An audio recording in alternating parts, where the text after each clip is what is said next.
Do you like racing? Do you like danger? Do you like Ayrton Senna? Do you like baddies with abs? Then have we got an episode for you. Today we are covering one of the most treacherous and sick races in all of motorsport.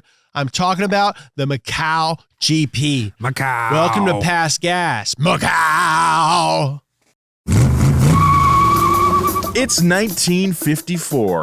The cool October air breezes through a grove of trees perched atop Gia Hill.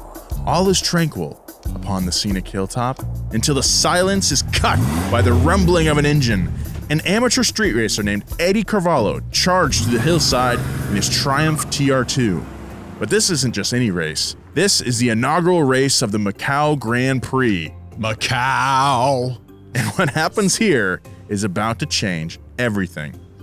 Beyond its rich history, the event has become a cultural phenomenon, drawing motorsports enthusiasts and fans to the vibrant city of Macau to witness the convergence of speed, strategy, and sheer determination on a circuit that combines tradition with cutting-edge automotive technology. But for all of its positive influence, the history of the Macau Grand Prix is fraught with controversy. How did it evolve from an amateur street race into one of the world's most dangerous motorsports events? Why does this Grand Prix attract so many aspiring F1 drivers? And what controversies have left some fans calling for a complete eradication of the event altogether? Today on Past Gas, we're crashing the entire field and untangling the sordid past of the Macau Grand Prix. Macau! We're crashing the field.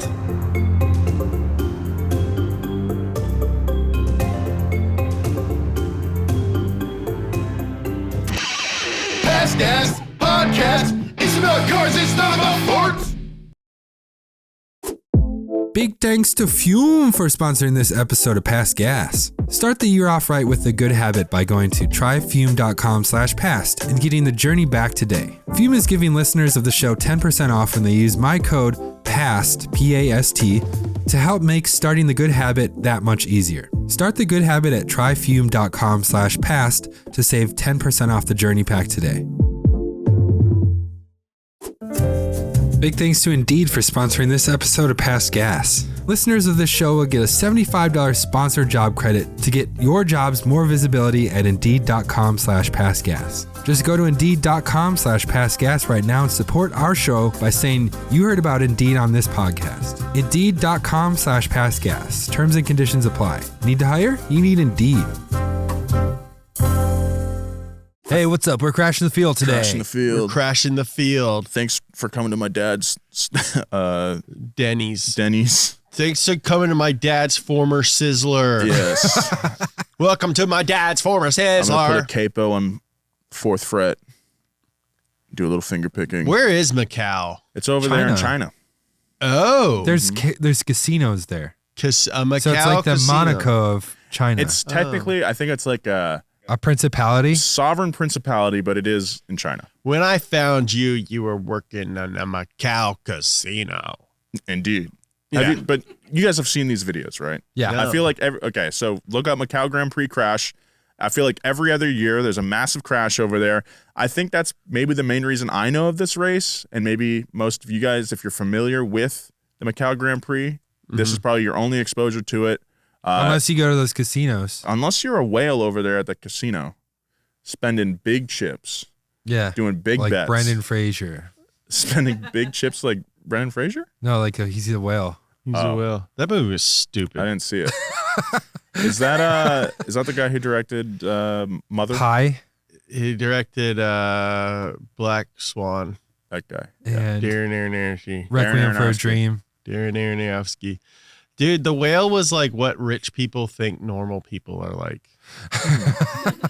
I gotta see it. Like what 90 Day Fiance or like something like that is a way more realistic depiction of the American lower class than The Whale. The Whale is like what rich people think like poor people act like. Like look at this big fat just eating all Do you remember these that guy? pizzas. You're watching 90 Day. Have you gotten to Not the anymore. season with that guy Colt over there in Vegas? Oh, Colt. I've seen multiple Colt seasons. There's more of him Yeah. and his mom. Yeah. Oh, God Colt's help us. awful. He grows his hair out. Ooh, Yeah, he gets a little cocky. I did not like that guy. I've Right now, never I'm seen watching an episode. Macau Grand Prix crash footage at 4 times speed. A crash compilation. It's wild. Yeah, these guys are smashing and crashing, Yeah. bashing all over the place. My name is Nolan Sykes. Hi, That's James Pumphrey. give me back my son. And don't mind me. I'm just working on my drawings. What? What are you drawing over there? Just drafting up this new part. What is that? It's an audio format. I know, but that's what gets people to come to YouTube to check us out. Joe's doing his famous radio drawing bit. Is that the contraption that you were talking about earlier? Yeah. Yeah. It's like a big nutcracker. Wow. So what is this? I was planning that bit for a long time, thinking it was really going to hit. And then you guys were just more confused than anything. Joe, how's the baby coming along? Good. Like 20 weeks now? 20, Yeah. 5 months? Okay. It's been a while It's been since so we've done long. a podcast. Been I a feel while. It's been a while since Dude, we've Riley was singing that Stage song Oh my God. the other day, and I couldn't figure out why. Is it because TikTok or something? Maybe, probably. Yeah. It's been a while. Oh, to see you. That Stained has some really good representation on the divorce court playlist, divorce court parking lot playlist that I Nice. listen to from time to time. That's a good play. That's It's- a great name. It's got some for a playlist. slappers on it, but Stained. Divorce court parking lot? Everything Yeah. I can't remember. Yeah, that song. After elementary school one day, my friend Chris Hawthorne, who I've been talking to on Instagram recently, we got out of school and I was going to his house and he had like plans with his mom. Mhm. He was like, all right, let's go. And we went to Target and he bought the Stained Oh, album. nice. Whoa, The that's a day big it plan. came out. Nice. He was like, I need this. Been waiting. My version of that was waiting to go to Sam Goody to get an Incubus album. Uh-huh. And then being surprised when my mom was like, I could get you 2 Incubus albums if you want. I was like, what, did we win the lottery? Yeah. I was Whoa. like, Why Oh, are you so did being you- so what'd you get? nice Like to me, a, ladies? My dad did. Did you get like Science? Which ones did you get? Do you remember? Morning View? Pardon me Morning View while was- I burst. one of them, that was the one I wanted to get. But it was earlier. Make Yourself. Make Yourself. and That's a Science. great A album. decade ago, Dude, Science is good I never too, but thought Make I would Yourself be a is 23 super on the good. first spontaneous Make Yourself combustion was with me. like great. And I Yeah, said, different "I'll shade come of green. with the Yeah, territory. So much differently. You didn't know That's You that. know more of that I song know than that I thought. song. I was That about to song say, is I hard bet as I know to do. more of that song than you think. The rapping could easily work, but I know, but I'm getting there. A decade ago, I never thought I would be a 23 on the verge of spontaneous combustion. Woe with me. But I guess it all goes with the territory. It's so funny that he's like- something so much differently. Brandon Boyd being like pretty much a model. He's being one of the most hot. He looks like handsome dudes Jeremiah. ever. Yeah, He looks like Jeremiah, he does. doesn't he? oh wait, Jeremiah looks like a hot actor guy. Yeah. And he was an aspiring actor when we Mhm. found him. And I can't help but think we may have ruined his career. No, he's gonna have like a reconnaissance at We some got point. him right before he hit. Mm-hmm. But like the lead for Masters of the Air, the guy opposite Austin Butler, who plays Austin Butler's bestie, Mm-hmm. looks just like That's Jared. crazy. I could see Jeremiah in like Severance Severance, yeah. being like a little office peon. And you're like, who's Yeah. that guy? I've never seen that guy Who's before. that And you're like, who's guy? that? That guy's hot. Yeah. You look at his IMDb and you're like, oh shit, he's on his way Yeah. up. There is a guy in the new Halloween movie that looks exactly like Michael Myers? Brandon. I call him Jeremiah. Brandon. Jeremiah. Yeah. Yeah, he Uh, looks very much like him. It's What's crazy. that? What's that called? Doppelganger? Halloween. Halloween ends. Halloween ends. Here Yeah. we go. Rohan Campbell. Rohan? His name's Rohan? Rohan, dude. Oh my God. Yo, he looks like bro. Jer with fillers. Yeah, with a buccal fat Yeah. procedure. That looks like A lot like Jer. that's It looks like someone made a Jeremiah mask. oh my god. Oh, which is what they would Which is do what in the they would do Halloween in movies. Halloween. Rob Zombie, call me. That one specifically, Yeah. like 100% that's Jer. Jeremiah with an extra chromosome. Rohan Campbell, dude. A bit so much differently. Well, let's talk about Getting some better. things that getting better. Some crashes that they wish may have gone differently with the Macau Grand Prix. Okay. The Macau Grand Prix, a thrilling spectacle on the global motorsport. I've noticed our eye lines are too low in this show. I feel like I hunch over to get... Yeah, we need to like... Sorry. The Macau Grand Prix, a thrilling spectacle on a global motorsport stage, stands as the beacon. And then, Gavin, go in with AI and make me make eye contact with... Does that look cooler, more natural? Do I look like Jon Stewart now? I'm trying to go for Daily Show. Do you want like a shoebox to put it on?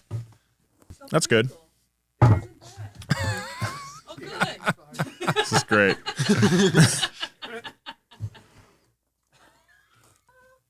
This is better. The Macau Grand Prix, a thrilling spectacle.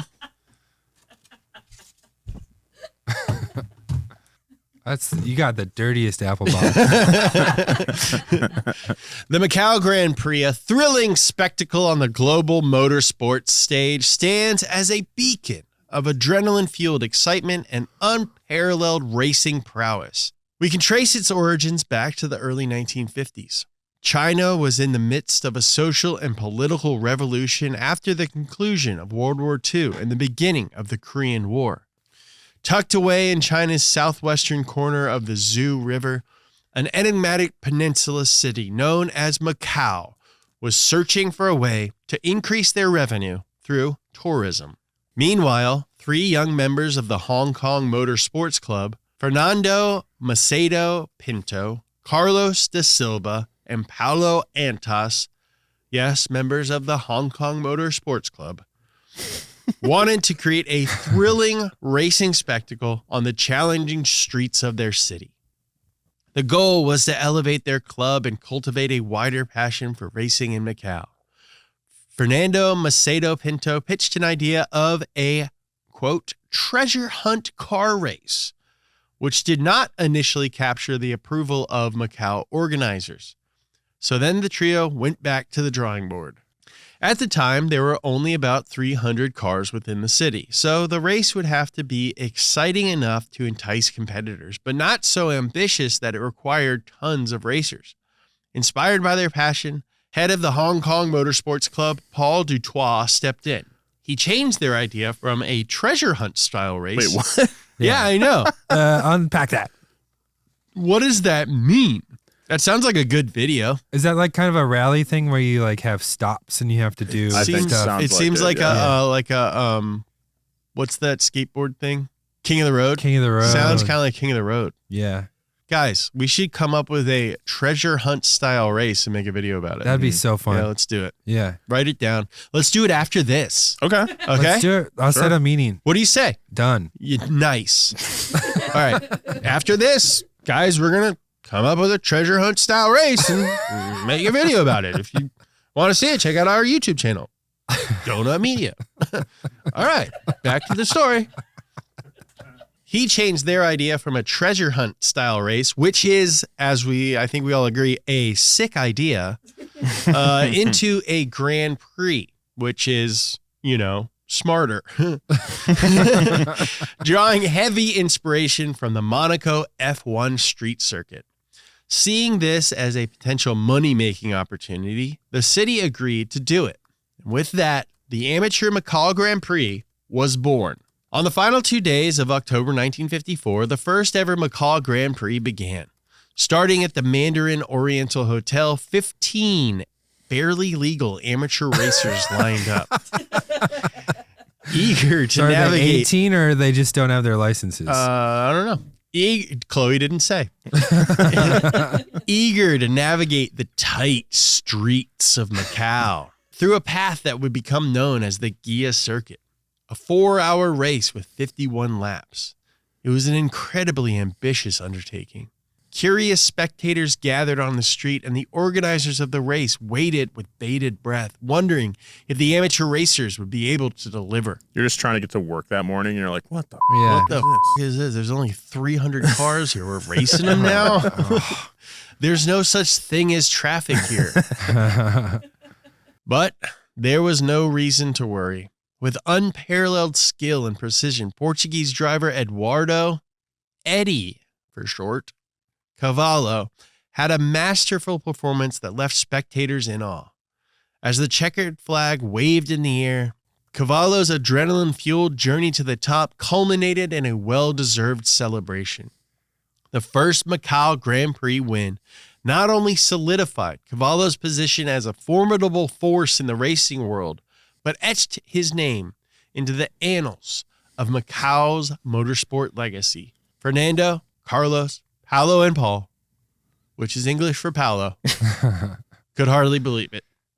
They had done it, pulled it off, a street race in a town with only 300 cars on the road. When all was said and done, Fernando turned to his friend Carlos and remarked, "It is the first and last race that we will organize because they will never allow us to run a race of this kind again." Fortunately for motorsport fans around the world, that dumb shit couldn't have been more wrong. Dude, this is actually crazy when you think about the context of like China at the time. It's a very communist country. Yeah. They're only a couple years before like the Great Leap Forward, which like killed a bunch of people. Yeah. Right? Like to have done this. Why did It these is guys wild. all have Spanish names? Portuguese. When I started to type in Macau, it autocorrected to Macaulay Culkin. Oh, just got his star on the Hollywood Walk of Fame. Oh, good for him. Yeah. That's what the bystanders were doing. They're going, ah, Ah! yeah.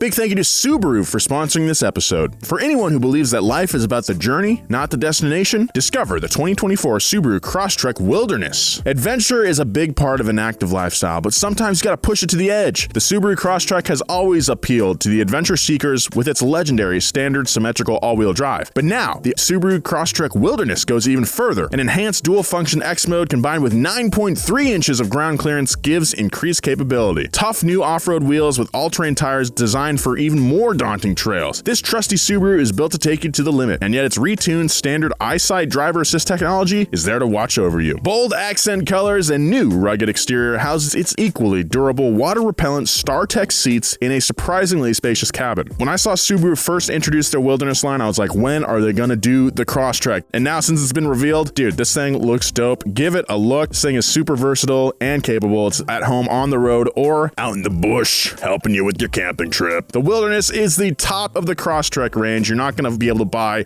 a more capable Crosstrek from the dealer. You got to go with the Wilderness. Discover the Subaru Crosstrek Wilderness, the newest member of Subaru's Wilderness family. Adventure on the edge. Learn more at Subaru.com. Eyesight is a driver assist system that may not operate optimally under all driving conditions. The driver is responsible for safe and attentive driving. System effectiveness depends on many factors. See your owner's manual. Big thanks to Indeed for sponsoring this episode of Past Gas. We are driven by a search for better. But when it comes to hiring, the best way to search for a candidate isn't to search at all. Don't search, match with Indeed. If you need to hire, you need Indeed. Indeed is your matching and hiring platform with over 350 million global monthly visitors, according to Indeed data, and a matching engine that helps you find quality candidates fast. I've done hiring in the past for Donut, and it is a pain in the butt. But if I had a tool like Indeed when I was doing hiring, it would have made things so much easier. Just their matching function is super robust. So join more than 3.5 million businesses worldwide that use Indeed to hire great talent fast. And listeners of this show will get a $75 sponsored job credit to get your jobs more visibility at Indeed.com/passgas. Just go to Indeed.com/passgas right now and support our show by saying you heard about Indeed on this podcast. Indeed.com/passgas. Terms and conditions apply. Need to hire? You need Indeed. Over the following decade, word spread that the drivers of Macau knew how to put on a show. This not only attracted a larger audience, but inspired a more diverse group of drivers from neighboring areas to sign up.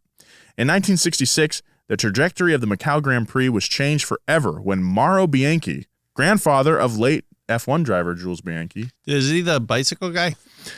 There's probably some relation there. He was an F3 driver for Alpine. He entered the race and won, and this breathed new life into the circuit and got the attention of other professional racers who wanted a name for themselves.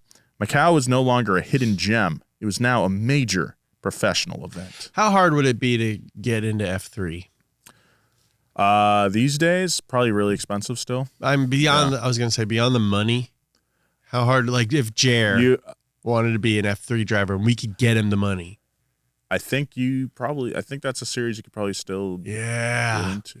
Let's get Jer in F3. We gotta get him a licensing. long car. He'd probably be the tallest guy out there for sure. Yeah. We should all do, instead of Formula 3, we should all do Formula V. Because What's that's that? super easy to get into. It's VW engines, and it's still open wheel racers. They only get up to like 110 or something. Mm-hmm. But I think we could all do it, and it wouldn't Ryan be super Turk does expensive. it from time to time. Turk does it. Cool. Why can't we do it? Why can't we do? Oh, because he's a really good driver. Yeah, that's true. As the event rapidly gained You and popularity. Turk are exactly the same age. Exactly, same birthday? No. Oh. I guess that's what exactly means. Yeah. I could understand why you think that after I said that. Me, Turk, Lewis Hamilton, LeBron. It's a great year for icons. As the event rapidly gained popularity, Macau modernized and created a unique race structure, okay? Taking place typically on the third weekend of November, the Macau Grand Prix usually spans several days with practice sessions, qualifying sessions, and support races leading up to the main events in each category. They also don't run the same exact number of races every year. It kind of just depends on what they're feeling that year. The Macau Grand Prix hosts multiple categories of racers, okay, with categories being added or tweaked throughout the years. For example, motorcycles were permitted in 1967. To race with the cars? No, probably Oh. different class. Because I would like to see that. that'd be crazy. Currently, the Grand Prix schedule includes Formula 3 cars, With GT Jer. cars, motorcycles still, and touring cars. The variety of the lineup contributes to the event's appeal. It's like Bonnaroo. It's like Lollapalooza. Yeah. It's like Coachella. It's like Coachella. You got But your for motorcycles, which is cars. like Danger Mouse. Then you got your touring cars, which is like Diplo. Then you got your Formula 3 cars, which is like Dua Lipa. Dua Lipa. And then your GT cars, which are like a SZA. SZA. And because of this wide range of racing, it attracts all different kinds of fans to the Casino City. Casino City. But what sets Macau apart from other races isn't the humble beginnings or the scenic surroundings, guys. It's the eccentric feel of Macau, often referred to as, quote, the Las Vegas of the East. The Macau Grand Prix brings with it a rich history of danger and difficulties, utilizing a street course unlike any other, the Gia Circuit itself. Let's talk about it. Let's get into it. The Gia Circuit is a temporary track set up specifically for the Grand Prix event. It's like Long Beach or Monaco. Yeah, a Grand Prix. Just set it up in the streets. A lot of cones and A lot of barriers. barriers. Jersey barriers. Jersey barriers. Nestled amidst the city's skyline, the 3.8-mile long Gia Circuit is a captivating blend of tight corridors, fast straights, and unforgiving barriers, making it not only thrilling, but unforgiving. Just like me. I'm fun, but don't cross me. Because an elephant never forgets. You forget that you tell me stuff all the time. Do I? Yeah. An elephant's my favorite animal. Is it really? Yeah. Nice. Hmm. It was my great grandma's favorite. And she had all Whoa, these what if little I'm your tchotchkes. great-grandma? Oh my God. You were born the same year too. Whoa. What if I'm your great grandma reincarnated? That'd be great. Do you have any like elephants at your house? No. Oh, you got to get little They're tchotchkes. illegal, dude. There's no way. No, little elephants. Oh, I don't have any Like from Spy tchotchkes. Kids? That'd be sick. I would love a little elephant.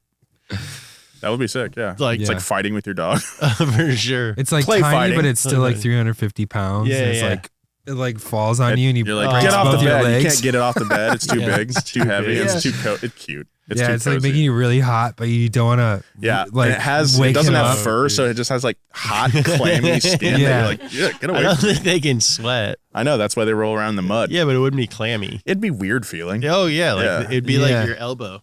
Yeah. Yeah, it would be. Elbow skin. But like gray. Your Gray, weenus. It'd be like your weenus. It'd be like a dry weenus. That's why they roll around in the mud. Have to moisturize my elephant. Get him some cocoa Just lather oil, him up. Put him in some of that. He's that basically Kiehl's. a giant weenus. I gotta go moisturize my elephant. Get Kiehl's to sponsor my elephant. Yeah, just lather him up. My elephant is sponsored by Sarah V. And now you can't get him because he's too slippery. He's too slippery. I gotta get him in the car, but he's too Come on, slippery. get over here. I gotta take him to the park. He's got a play date. Okay. You gotta take him to the circus to see his mom. That's sad now. I know. Yeah, he's all bummed about it. Notable sections of the circuit include the tight Melco hairpin, the fast and sweeping Moorish Hill, and the renowned Lisboa Bend. Lisboa, dude. And the Portugal, dude. And the renowned Lisboa Bend. Is that how you pronounce it? Mm-hmm. Oh. A tight right-hander that leads into a challenging downhill section. Scary. The circuit's highlight is the iconic Gia Hills section. Hills are scary. They totally changed the weight dynamics of a car. I'm about to go to Streets of Willow, and I'm dreading that over the top out of the back bowl. Uh-huh. I keep, my friend has never gone to a track day Why before. are you going to Streets of Willow? For just fun? Yeah, it's a track day. When? February 10th. You want to go? I'm going on the 15th. Oh, really? Oh, for shooting. For work, yeah. Yeah. But maybe I'll go practice. Yeah. The circuit highlight is the iconic Gia Hills section, which offers a spectacular view of the city. Flanked by a sea of casinos, hotels, nightclubs, and bars, its unique and convoluted setup makes it one of the most dangerous tracks in motorsport, requiring a delicate balance of speed and control. On top of that, the track has been described as a labyrinth, referring to its narrow and winding roads that, paired with the closeness of the black and neon yellow barriers, could easily disorient a driver. This has led to countless accidents. Looking online, it's not hard to find dozens, if not hundreds, if not literal billions of crash compilation videos. I'm watching a in-car view of it right now. Yeah. And it's like, there's just all these black and yellow stripes all along. I don't know. That seems pretty disorienting. Yeah, it's because Wiz Khalifa designed it. Here's this is the hill section right here. So we're coming up into the city. Yeah. Pretty tight, dude. So tight. And then you're coming down. And down to the Taylor Gang Hill. Mm-hmm. Taylor Gang Hill. Yeah. But pretty cool. I mean, the first half, the section you guys didn't see, is just pretty wide open city streets. But then it gets up into these hills here around these high-rise apartments. It's honestly just like China's Monaco. It kind of looks very like LA. Monaco-ish. It looks like the Hollywood Hills. It does. Yeah. Don't it? Oh, there's It Rick does. Rubin's house. Hey, there's Rick Rubin's house. There's Griffith Park. And now we're going down the hill. Down the hill. That's fun. Pretty interesting course. But look how narrow that is. It's That's only so narrow. that's a 2-lane road. And Made for little skinny cars. lanes. And then it winds that's up. an open-wheeled car and it's that tight. Yeah. That car is So- little. The perilousness of the track has led to several crashes and injuries since the beginning, but the 1967 GP fully demonstrated just how hazardous the track could be. Uh-oh.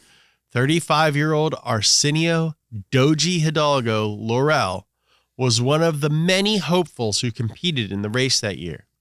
Though he was a lawyer by profession, Doji had earned the respect of the racing community as one of the first people to organize motor racing in the Philippines, competing on the oval at the Santa Ana Hippodrome in Manila and securing 2 previous Macau Grand Prix victories. The youngest son of Jose P. Laurel, the former president of the Philippines, Doji was eager to establish himself as a Macau legend.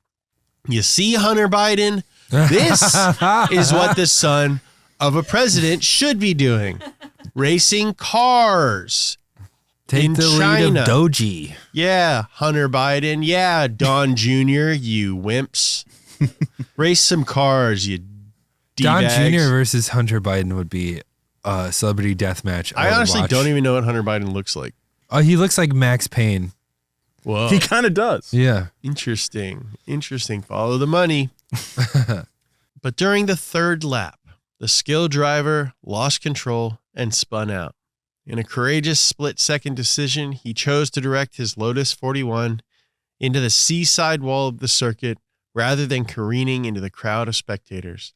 As the Lotus hit the wall, it burst into flames, and tragically, Arsenio Doji Laurel was killed. To this day, a corner of the Macau Grand Prix Museum is dedicated in his memory and includes the Lotus 22 Ford that won him the 1962 and 1963 races. Nice. R.I.P., our first death of the episode. Rip. In 1983, with the 30th anniversary of the race upon them, organizers of the event were looking for a way to revamp, okay? A little reinvention. A little self-improvement. Yeah. Over the years, their rules and racing categories had gone through several iterations. For example, the first Macau Grand Prix was raced in sports cars. Then, in the 60s, they moved into Formula Libre, or Free Formula, a sort of create-your-own race car style that encouraged a mix of personal builds and production cars like the Alpine Renault T66, the Brabham BT23C Ford, and the McLaren M4C. That's like Le Mans. Like Le Mans has all kinds of different classes racing. But now, at the same time. that's true. But now we're on a street circuit. We're on a street circuit that's narrow AF. Yes. Yeah. I'm looking at the A210, which is just making my chud hard. It's your chode or your chud? My taint is rock hard. That is pretty cool, though. Yeah. My taint is bunged up, dude. My taint is straight chomping at the bong. Straight up. I gotta makes moisturize my taint. My butthole's hitting the bong on this one. That's a unique looking car. In 1973, they switched to Formula Pacific. What is that? I don't know. It's specifically a formula to the Pacific Basin countries like Canada, New Zealand, Australia, and Japan. This was a single-seat, open-wheel car, 4-cylinder engines under 1,600 cc's. With concerns that this was limiting their expansion, though, they decided to feature Formula 3 cars. And this was sanctioned by the FIA as the F3 World Cup title race. This marked the turning point in the history of the race, further elevating its status and turning it into a stepping stone towards racing stardom. So it went from like, okay, we're a regional race, we do cool stuff, now we're part of the FIA championship here. That's sick. Then in 1983, a little guy named Ayrton Senna participated in the Macau Grand Prix. Senna's performance was nothing short of spectacular as he navigated the tight and demanding street circuit with unmatched precision and speed. That doesn't surprise me because he was good at Monaco, right? Mm-hmm. He was. Even in the intense competition of Macau, Senna's skill and charisma shone through, foreshadowing the greatness that would come to define his career. He became the first driver to win the Grand Prix with its new Formula 3 format. And not long after his performance in Macau, he was recruited to Formula 1. Oh, I didn't realize that was like the last race he did before. But that day wasn't only about the race. Macau also provided an opportunity for drivers from all over the world to connect and forge lifelong connections. Driver Gerhard Berger recalls the beginning of a lifelong friendship with competitor Ayrton Senna at the '83 Grand Prix. In error, Berger had received the award for the fastest lap time, a record that had actually been set by Senna. Mm-hmm. That evening at a party, Senna confronted Berger about the error, and Berger, having been so blown away by his competitor's performance, agreed to hand over the trophy. Quote, I still watch the results of it because any guy who wins in their first time there has to have something special. If a driver is quick at Macau at his first time, then great. If they win it after 5 attempts, forget it. But if a guy goes first time to Macau and is quick and doesn't have any material advantage, then that means a lot for me. And that was the first time that I had a beer with Ayrton. That evening, somewhere in Macau. Just for reference, Gerhard Berger is an Austrian man. That's the Austrian accent. yeah. I just watched Band of Brothers. I know how they sound. The Macau Grand Prix had officially become a launching pad for many young and talented drivers. The complicated setup of the event and the grandeur of the track itself pushed drivers to prove their skill. Winning or performing well at Macau often attracted attention from motorsport scouts and teams, providing a stepping stone for drivers to move up to higher levels of competition, including F1. This reputation elevated Macau to a make-it-or-break-it race for many drivers and created an element of exclusivity with only 23 to 28 participants, motorcyclists, and open-wheel racers invited to participate each year. In 1990, Michael Schumacher was neck and neck with Mika Häkkinen, and when the two collided, it sent Häkkinen into the wall. Despite missing the back wing of his car, Schumacher took the win that day. This ignited the rivalry between the two that would last for years. 5 years later, Michael's little brother, Ralph, also claimed victory at the Grand Prix and was one of the only drivers to escape a massive pileup in the first lap that wiped out most of the competition. That's what you're talking about. Mm-hmm. Wipe the field. Wipe the field. Crash the field, baby. Touring with AFI and Hawthorne Heights. The Macau Grand Prix to F1 pipeline doesn't stop there, though. Many drivers throughout history have honed their skills as an F3 driver at Macau before stepping into an F1 role. This lineup includes David Coulthard, who went on to drive for both McLaren and Red Bull. Lewis Hamilton went there, and even a 17-year-old Max Verstappen. Wow, not even barely legal. Not even. In 2008, the GT Cup was added to the Macau GP roster, with Canadian-born driver Daryl O'Young as the inaugural victor. The Grand Touring Cup became a highlight on the motorsport calendar, drawing enthusiasts and spectators from around the world. The event served as a proving ground for cutting-edge automotive technology, allowing the now 54-year-old race to adapt to the modern era. This transformed into the FIA GT World Cup in 2015, meant to showcase GT3, with the winner of the GT World Cup being crowned as the overall victor of the Macau GP. They also awarded the manufacturers, giving the race a similar format to Formula One. True to form, the FIA GT World Cup has resulted in a ton of iconic moments, including a race in 2016 when a victor was crowned after a mere 4-lap run. What? As Audi's Lorenz Van Thor... Hey, that's a nice van. What's that Van Thor? Look at the next name, too. That's a good one. As Audi's Lorenz Van Thor tried to pass competitor Earl Bamber. That sounds like Bamber. You're plucking a banjo. Earl Bamber. He overshot, running into a barrier. In an acrobatic twist, Van Thor's car overturned, but the car kept moving, skidding across the track on its roof before coming to an abrupt halt. Oh, this is what we just watched. Yeah. With minimum time to reset, the race was abandoned and first place was awarded to a very confused and slightly embarrassed Lorenz Van Thor as he emerged from his upside-down car. From total chaos to a surprise victory, Van Thor's historic flip is an example of unmatched entertainment and pure luck. But in the fast-paced arena of the Macau GP, not everyone is so lucky. The challenging nature of the GIA circuit makes the Macau Grand Prix an ideal testing ground for teams and manufacturers. It allows them to assess the performance of their vehicles and drivers under demanding conditions and contribute to the development of their racing technology. But these demanding conditions came at a cost.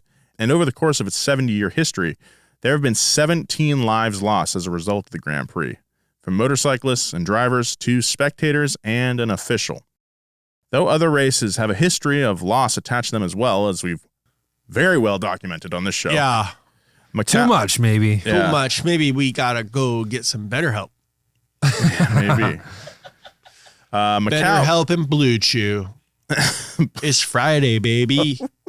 What's Blue Chew? Viagra gum. Yeah. Oh, whoa. Yeah. Yeah. I'm gonna call my therapist and get a rager. Yeah. And then I'm gonna Friday, use baby. my Better freeze help pipe. and Blue Chew. Better help, Blue Chew, and chocolate milk. That's a Friday, baby. Pizza. I got a DiGiorno. A Better Help appointment, and a Blue Chew. It's a bag of Blue Chew. A bag of Blue Chew. I got a Better Help appointment, DiGiorno, a pint of chocolate milk, and a bag of Blue Chews. A pint of chocolate milk? Yeah, it's Friday, baby. Hey, James, that really gives new meaning to the to stuffed crust pizza. Huh? Whoa. Yikes. Wow. Yucky. Don't let this guy near my pizza. Yucky. Ew, yuck. Ew, what was that, garlic sauce? Ew, yucky, Joe. Yucky, yucky. Ew, yuck. Ba-dum-bum.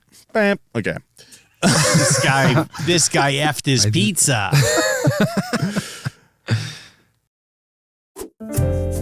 Big thanks to BetterHelp for sponsoring this episode of Past Gas. A common misconception about relationships is that they always have to be easy or quote unquote right. But sometimes the best ones happen when both people put in the work to make them great. Therapy can be a place to work through the challenges you face in all of your relationships, whether it's with friends, work, or your significant other. BetterHelp, in my mind, is the best way to get into therapy if you've never done it before. They make it so freaking easy. All you do is fill out this little survey that helps you match with a therapist that can help you out. If you don't like them, you switch to a new therapist. I think it's a great system. Best part about BetterHelp, it's entirely online, so you don't have to go into an office. If you want to give therapy a try, become your own soulmate, whether you're looking for one or not. Visit betterhelp.com/passgas today to get 10% off your first month. That's BetterHelp, HELP.com/passgas.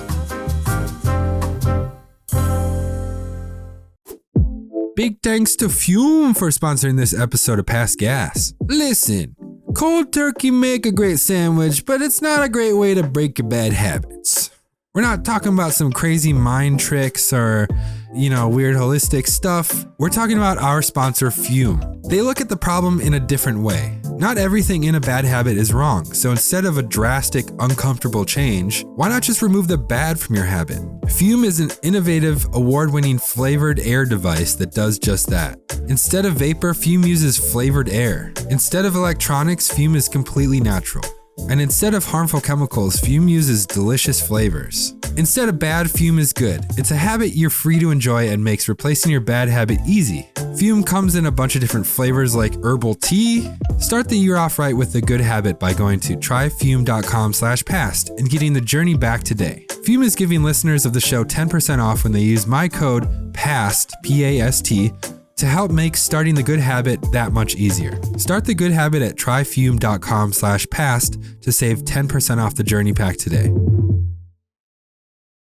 So Macau has earned its dangerous reputation and drawn criticism for their lackluster response to these tragedies.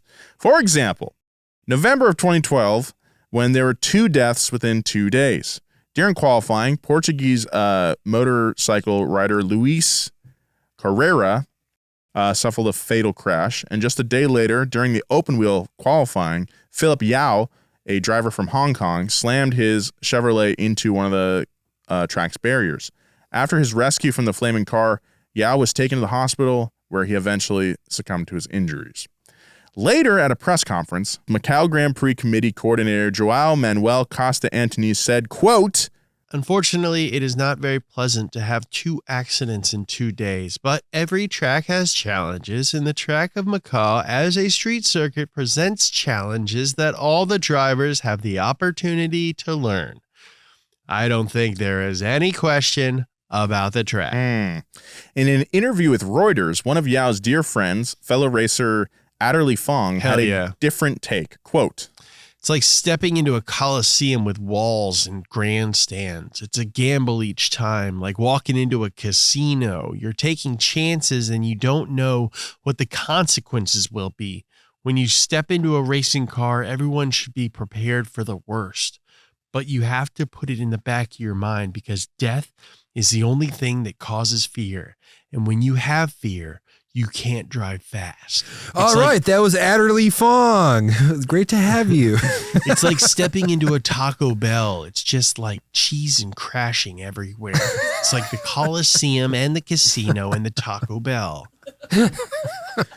Fong's, and you're Taco eating Bell. Blue Chews. Eating Blue Chews. I got a stuffed crust pizza and a big old box of Blue Chews. A pint of chocolate. A pint of chocolate milk.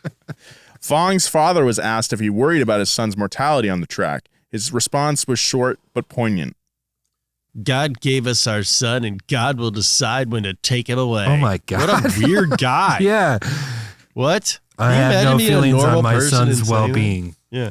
Then, in 2018, German driver Sophia Flörsch made contact with a fellow driver who's reportedly slowing for erroneously displayed yellow flags. This caused a front left suspension failure and catapulted her car into the Lischblau bend sideways at a high speed. She then launched off driver Sho Suboi's car through the catch fencing and smashed into a photographer's bunker, fracturing her spinal cord and injuring Suboi. Oh. 2 photographers and a marshal who all recovered, thankfully. Though Sophia originally feared she would never race again, she has fortunately since recovered and currently drives in Formula 3. I've heard her name a lot. Erroneously displayed yellow flags. They let Mr. Bean be a marshal.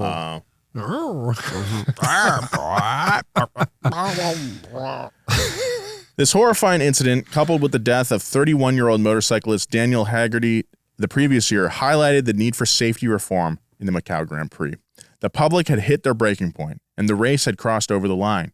While no race is without its risk, this was becoming way too common in the Macau Grand Prix. I mean, like we said, the only reason I know about this race is all the crash videos that I've seen online. Mm-hmm. These were real people with lives and families and futures stripped away far too soon. Not content to sit idly by, fans took to Twitter to express their concern about the hazardous nature of the race. Finally. Many critics highlighted the need for upgraded safety regulations. Quote, remove Macau Grand Prix or invest hugely in safety of this circuit. That crash is quite easily the worst single-seater crash I've ever seen. Others question if the Gia circuit was becoming obsolete, with tweets like, surely Macau is too dangerous for open-wheeled cars. And I can't help but feel that modern racing cars have outgrown the iconic circuit. some viewers even began to question the ethics behind letting such a dangerous race continue. Macau Grand Prix shouldn't be raced anymore.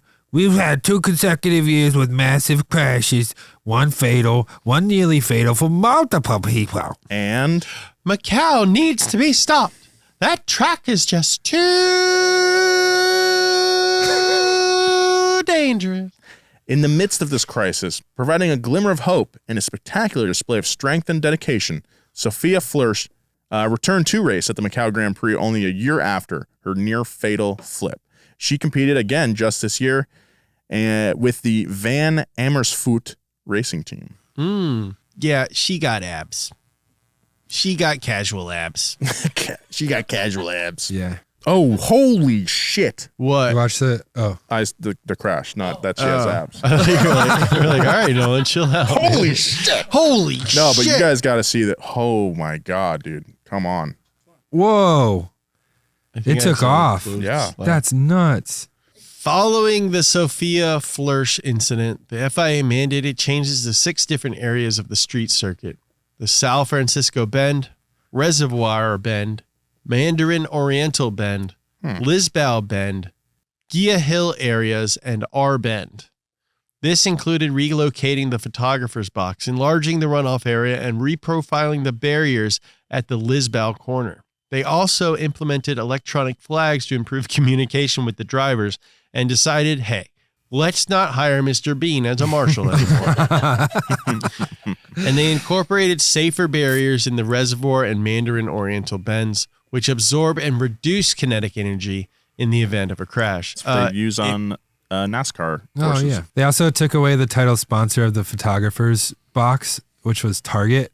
The confusion. They just dabbed. Despite the focus on driver safety, Macau is still a dangerous circuit. Just this year, Prima's Paul Aaron crashed through the Solitude S's portion of the circuit's crash barriers. His car ripped in half and burst into flames. Jesus. Fortunately, Aaron was able to escape from his car unaided and perfectly safe. The race ended under yellow flags, with all drivers recovering safely, and Luke Browning secured the win. Dang, dude. Despite its flaws, the Macau Grand Prix stands as a testament to the significance of motorsports on both a local and global scale. Its popularity has given a unique platform to bolster tourism and economic growth in its hometown of Macau. Every year, the event draws in drivers and spectators from all backgrounds, a diverse community who share a mutual love and passion for auto racing. This event serves as a powerful symbol of cultural exchange, fostering the growth of racing and serving as a unique training ground that shapes the future leaders of motorsport. The Macau Grand Prix is not merely a race. It is a celebration of the relentless pursuit of excellence in the world of motor racing. Wow. Well said, Chloe. Chloe killed it. She did. Every year, Isle of Man happens and like 2 people die every year. Yeah. This Macau thing, They got to figure it They out. got to figure it out. But it's also like there's other races where that kind of shit happens every year. And it's just it's a monument to the pursuit of speed, man. Yeah, nobody's forcing anyone to jump in it.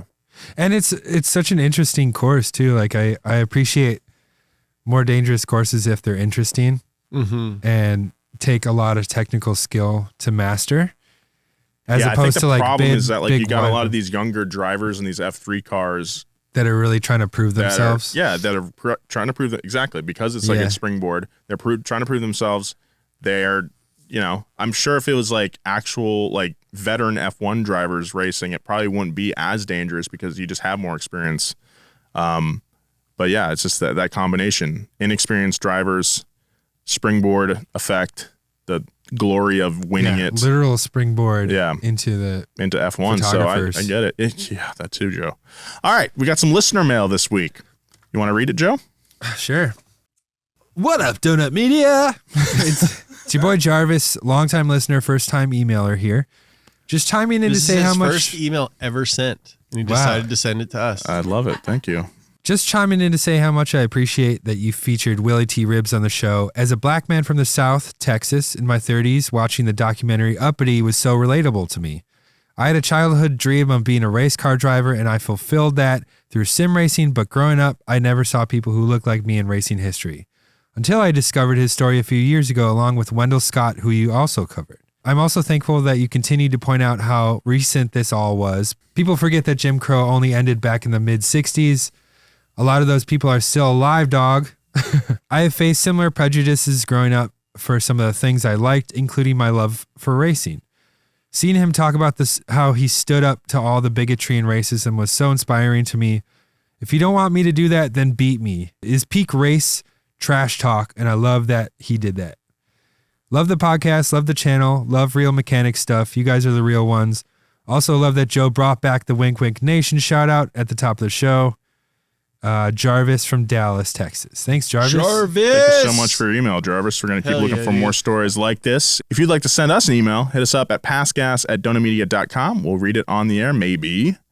Thank you guys so much for listening. Shout out to Chloe Rodriguez for writing this episode. That's my fiance.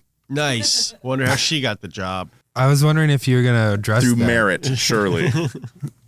That was a great script. No. She's written for us before. Yeah. That's how you Tell met. her she did great on this. I did when I was reading it.